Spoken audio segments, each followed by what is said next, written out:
ज्ञान प्रचारक राजेश्वर बाबू, तुलसी बाबू, गणेश बाबू और हमारे हरजुल अजीज, हमारे नाम ही है मनी लाल जी, हमारे श्याम सुंदर जी, किन का नाम कहूँ। सत्संगत ऐसे ऐसे ब्रह्मवेता महापुरुषों का आगमन और इनका दीदार, इनका दर्शन, सत्संगत दास को स्कंद पुराण का वो श्लोक याद आता है। कहा कूलम पवित्रम जननी कीर्तार्था वसुंधरा पुण्यवती चतेन अपार संवित सुख सागरे अस्मि लीलम परे ब्रह्मणि जस चेत है। कहा कि कुल पवित्र हो जाता है अगर एक ब्रह्मज्ञानी अगर एक खानदान में पैदा हो जाए तो कहा कि कुल पवित्र हो जाता है। जननी कीर्तार्था यानी वह जननी माता पिता वो धन्य हो जाते हैं और वसुंधरा पुण्यवती चतेन वो धरती जागृत हो जाती है, वो धरती पुण्यवती हो जाती है जहाँ ऐसे ऐसे तत्ववेता महापुरुषों, ब्रह्म ज्ञानी महापुरुषों का चरण पड़ता है। आओ सत्संगत, ये हरपुर की धरती आज हरित हो गई। दास भी बड़ा आनंद आह्लादित मन हो रहा है। एक से एक मनीषियों का दर्शन दीदार हो रहा है। इस सतगुरु की तो कृपा। सत्संगत, जब सतगुरु का दर्शन दीदार जब हो जाता है, सतगुरु की जब कृपा हो जाती है तो सत्संगत जीवन धन्य हो जाता है। इसलिए जिसने गुरु धारण नहीं किया जीवन में, जिसके जीवन में सतगुरु नहीं आया, कहा कि वो सबसे पापी। कबीर साहब कहते हैं कि कबीरा निगुरा ना मिले, पापी मिले हजार, एक निगुरा के माथ पर लख पापी का भार। हमारी जो संस्कृति है, हमारी जो परंपराएं है, कहा इसमें जिसने गुरु धारण नहीं किया, साथ संगत, हम सब जिस समाज से आते हैं, आप जानते भी होइएगा, आप पुत्र संतान पैदा कर सकते हैं, लेकिन 16 संस्कार विधि जो शास्त्रों में बताया, एक भी संस्कार आप कर नहीं सकते। वहीं रोक देंगे आपको, बाहरी पूछेगा कि आपने गुरु धारण किया है, गुरुसिख हैं। आप अगर कहिएगा नहीं, तो शादी करने का या कोई भी मांगलिक कार्य करने का आपको अधिकार नहीं दिया है हमारा शास्त्र। क्यों? क्योंकि मैं अपवित्र हूं। जिसने गुरु धारण नहीं किया उसका हर एक अंग अपवित्र है। आप घर बना तो सकते हैं, पैसे कमा करके घर बना सकते हैं, लेकिन उस घर में प्रवेश आपके लिए वर्जित है। शास्त्र गवाही दे रहा है, क्योंकि आपने गुरु धारण नहीं किया। जब आप पंडित जी को बुलाएंगे तो आपसे पूछा जाएगा क्या आपने गुरु धारण किया है, क्या गुरुसिख है। अगर कहिएगा नहीं, तो कहा जाएगा कि आप इस घर में प्रवेश नहीं कर सकते हैं, आप पूजा पर नहीं बैठ सकते हैं, कोई मंगल कार्य नहीं कर सकते हैं, आपके लिए वर्जित है।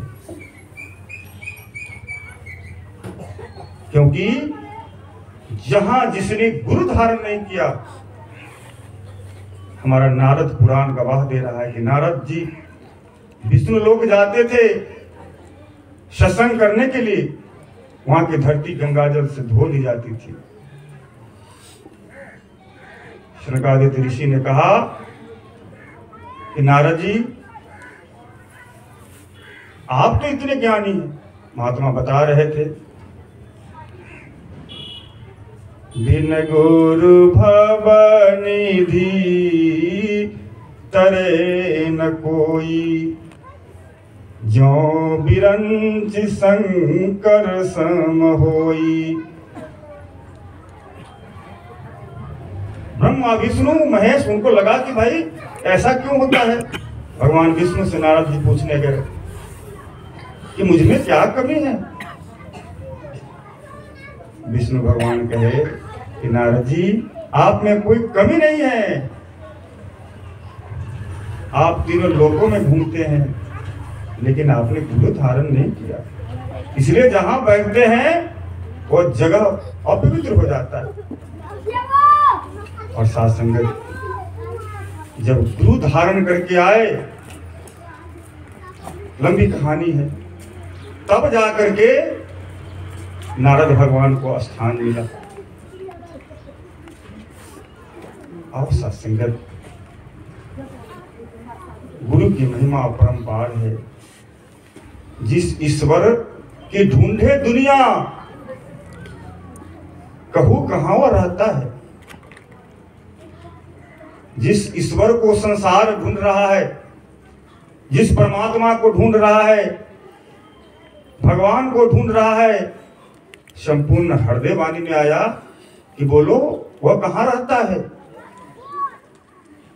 साथ संगत परमात्मा का रूप आपने जाना। अभी एक से एक मुझकोटि के विचारक विचार में बता रहे थे कि परमात्मा किसे कहते हैं, what is meaning of God. कहा बाइबल में कहा कि God is one, God is formless. परमात्मा एक है, वह निराकार है, निर्गुण है, अखंड है, अछेद है, अभेद है। कबीर साहब ने कहा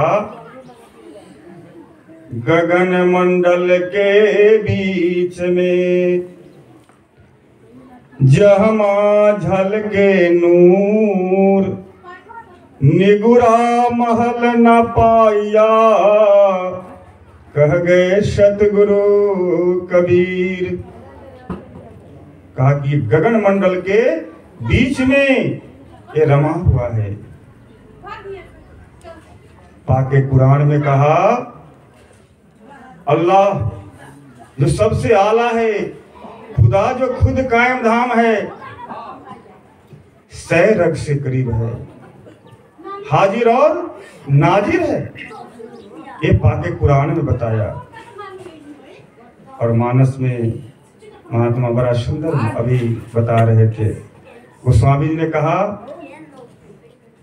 बिन पग चले सुने बीनु काना, कर बीनु कर्म करे विधि नाना, आनन रहित सकल रस भोगी, बिन बानी बगतावर जोगी। ये गोस्वामी जी ने बताया, ये परमात्मा का स्वरूप बताया। फिर आगे कहा एक अनी है अरूप अनामा, अज सचितानंद पर घन नाना, व्यापक विश्व रूप भगवाना, अते ही धरि देह चरित कित नाना। ये परमात्मा अखंड है, अछेद है, अभेद है, गीता में कहा शांताकारम भुजग शयनम, परम शांत है, काम क्रोध लोभ मुपी, ये जो 5 भुजग है इस पर इसको दमन करके सोया है। ये प्रतीकात्मक विष्णु का बनाया गया। ये विष्णु भगवान ये वृष्ट धातु से बना है, संस्कृत का वृष्ट धातु, जिसका अर्थ होता है सर्वव्यापक।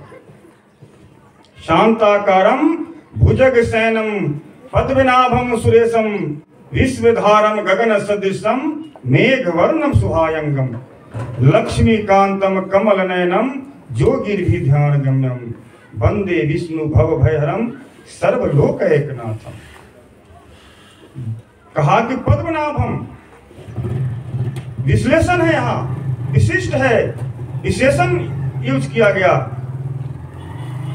ये पद्मनाभम यानी कहा ऊपर सूरज चांद सितारे, नीचे धरा जल अग्नि, और जीव कहाँ है? मध्य। वायु पद्मनाभम, ये मध्य में, जीव कहाँ है? मध्य से उत्पत्ति है। वायु ये मध्य में जीव की उत्पत्ति है। ऊपर सूरज चांद सितारे, नीचे धराजल अग्नि, मध्य में जीव वायु आकाश, ये मध्य से उत्पत्ति है। पद्मनाभम सुरेशम, विश्व को धारण करने वाला। गीता में कहा कि जब भगवान अर्जुन को ज्ञान दिया तो कहे, अर्जुन का उठा, तुम अक्षरम परम वेदितव्यम तुमस्य विश्वस्य परम निधानम तुम अव्यम शाश्वत धर्म गुप्ता सनातनम तुम पुरुषोत्तम में। हे प्रभु, तू ही परम अक्षर परमनाद ओंकार हो,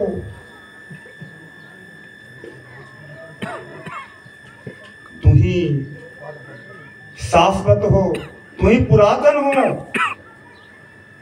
अनादि मध्यांतम अनंत वीर्यम अनंत बाहु शशि सूर्य नेत्रम पश्यामि त्वां दुप्त हिरा स्वाकृतरम स्वते सा विस्मिदं तपंतः। कहा कि तू अनादि हो, अनंत हो, अखंड हो, अछेद हो। फिर आगे कहा ध्यावा पृथ्व्योरी दमंतरम ही व्याप्तेन त्वेकेन दिशेष सर्वा दृष्ट्वा अद्भुतम रूपम उग्रम तवेदं लोकम त्रय प्रवेथित महात्मनः। गीता में भगवान कह रहे हैं ध्यावा यानी धरती से अंबर तक, ध्यावा पृथ्व्योरित मंतरमि, इसके बीच जो अंतर है, दो तलियों के बीच तो यही बताया ना, ये दो ध्यावा पृथ्व्योरित मंतरमि व्याप्तेन, जो व्याप्त है, त्वेकेन दिश्य सर्वा दृष्टमान है। आओ सत्संगत, कैसे देखा जाएगा? ये परमात्मा है, ये सारा डिफिनेशन दिया गया, लेकिन कैसे देखा जाएगा? ये कैसे जाना जाएगा? इसलिए महत्ता दी गई है। महात्मा फरमा रहे थे, मिला है जिसको सतगुरु पूरा, आना जाना खत्म हुआ। जिसको पूर्ण गुरु मिल गया। लेकिन साथ संगत, दुनिया में अनेक प्रकार के गुरु है। कोई गुरु बुरा नहीं होता। हमारा जो निरंकारी मिशन है, एक एक महात्मा ये उद्घाटित करता है, उद्घोषित करता है कि दुनिया में कोई किसी का कोई टीका टिप्पणी निरंकारी मिशन नहीं करता। कोई गुरु बुरा नहीं होता, लेकिन सभी गुरु पूरा भी नहीं होता।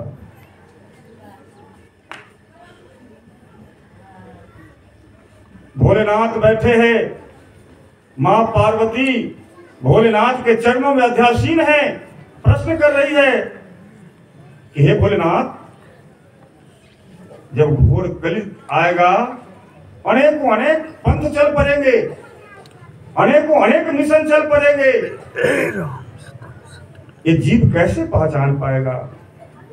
स्कंद पुराण में वर्णन किया गया है, पार्वती और शिव का संवाद है, और जो भाग पार्वती और शिव का संवाद है भोलेनाथ का गुरु के विषय में, वो गुरु गीता बन गया।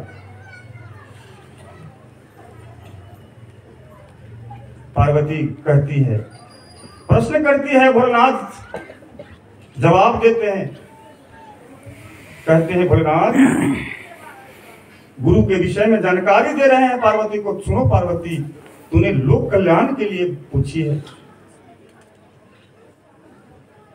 वर्ण जाल विदम तद्वय शास्त्राम तु लौकिकम यस्मिन् देवी संभ्यस्त सह गुरु सूचकम स्मृत।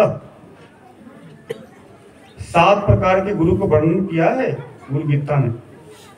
कहा कि जिसने वर्ण और अक्षर का ज्ञान देकर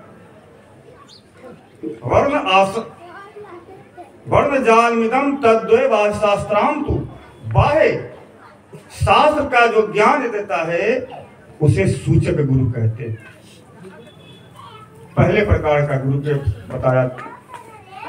दूसरा, वर्णाश्रमोचितानां विद्या धर्माधर्म विदायिनीं प्रवक्ताराम गुरु विद्धि बात का शुद्धति पार्वती। जो वर्ण आश्रम के अनुसार धर्म और अधर्म के ज्ञान देकर जो वाचन करता है उसे वाचक गुरु कहा जाता है। दूसरे प्रकार के गुरु के विषय में बताया। पंचाक्षराद मंत्र नाम उपदेष्टा पार्वती सह गुरु बोध को भयादुर भयोरुत्तम। जो केवल पंचाक्षरादि मंत्र को दे करके और केवल मंत्र का विधान बताता है, हे पार्वती, उसे बोधक गुरु कहते हैं। ये तीसरे प्रकार के गुरु। फिर आगे कहा, मोहन मारण वश्यादि तुक्ष मंत्र नाम उपदर्शनम निषिद्ध गुरु नित्याहु पंडिता स्वतत्व दर्शनम। चौथे प्रकार के गुरु का वर्णन करते हुए बताया, मोहन, मारण, वशीकरण, और गांव में देखते होइएगा कि तंत्र मंत्र ओझा गुनी का जो ज्ञान देता है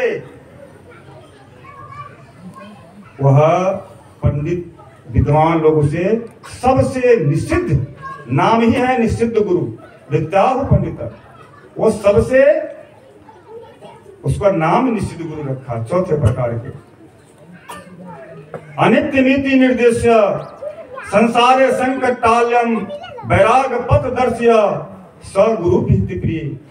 यह संसार अनित्य है, दुखों का घर है, ऐसा जो बता करके हमें मार्ग बताता है उसे विहित गुरु कहा गया। तोमस्यादि वाक्यानाम उपदेष्टा तः पार्वती कारणाखो गुरु प्रोक्तो भवरोग निवारकः। कहा कि त्वमसि, तू ही ब्रह्म हो, अहम ब्रह्मास्मि, मैं ही ब्रह्म हूं, ये बताकर के केवल मन में वैराग उत्पन्न कर देता है। ये छठे प्रकार के गुरु कहा कि इसको कारनाथ गुरु कहते हैं। पार्वती कहती है कि हे भोलेनाथ, ये 6 प्रकार के गुरु का वर्णन किया, लेकिन डायरेक्ट तो जीव का कल्याण होने वाला है, ऐसे गुरु का वर्णन करो ना। भोलेनाथ कहते हैं, जलानाम सागरो राजा यथा भवती पार्वती गुरुनाम तत्र सर्वेशांग राजाए परमो गुरु। हे पार्वती, जैसे जलानाम सागरो राजा, जैसे जलाशयों में सबसे राजा सागर होता है, समंदर होता है, उसी प्रकार सभी गुरुओं में परम गुरु जलानाम सागरो राजा यथा भवती पार्वती गुरुनाम, सभी गुरुओं में गुरुनाम तत्र सर्वेशांग सर्व गुरु परमो गुरु, वह परम गुरु होता है। पार्वती कहते हैं उसकी पहचान क्या है? कहा कि अखंड रस ब्रह्म नित्य मुक्तम निरामय स्व अस्मिन् संदर्शितम सह भवदेश देश का अखंड मंडलाकारम व्याप्तेन चराचरम तद पदम एन दर्शनम। जो परमात्मा अखंड है, अछेद है, अभेद है, सर्वव्यापी है, घट घटवासी है, अखंड है, एक रस और रस है। वो क्या है? फल नहीं, वो रस है। इसलिए कहा मुद मंगल में संत समाजू जो जग जंगम तीरथ राजू। राम भगति जहां सुर सरि धारा सरसई ब्रह्म विचार प्रचारा। सासंगत यहां प्रवचन नहीं किए जाते हैं, यहां क्या होता है? ब्रह्म विचार। यहां ब्रह्म विचार प्रवाहित होता है। ये ब्रह्म विचार हो रहे हैं, ये परमात्मा का विचार हो रहा है, जिसके लिए स्कंद पुराण में लिखा, गरुड़ पुराण में लिखा, यस सर्वन मात्रेन संसार मुच्यते नरः। जिसके सुन लेने मात्र से, जिसके जीवन में पूर्ण गुरु आ जाता है, ये ऐसे गुरु जब आ जाता है जिसको सतगुरु कहते हैं। ये परम गुरु, 7वें प्रकार के गुरु को क्या कहते हैं? सतगुरु। क्यों? क्योंकि सत्य का लखता करा देता है, सत्य का दर्शन करा देता है, क्षण में दीदार करा देता है। और साथ संगत समय भी काफी हो चला।